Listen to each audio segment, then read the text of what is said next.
Samantala, habang abala ang mundo sa balita kay Inoue, isang kakaibang paghanda naman ay pinakita ni John Riel Cuadro Alas Casimero sa kanyang pinakabagong video. Makikita ang dating world champion na masayang kumakain ng kamuting kahoy na tinagurian ng ilan na pagkain ng mga immortal.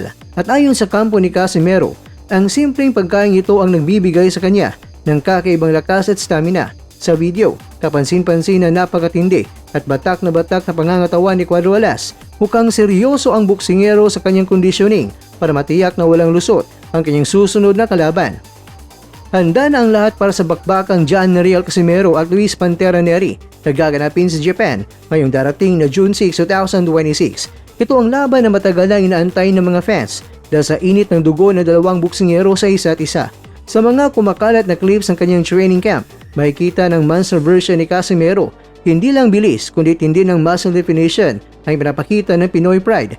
Determinado si Casimero na talunin ang Mexicanong si Neri sa sarili nitong laro upang muling makalapit sa pangarap na laban kay Naoya Inoue.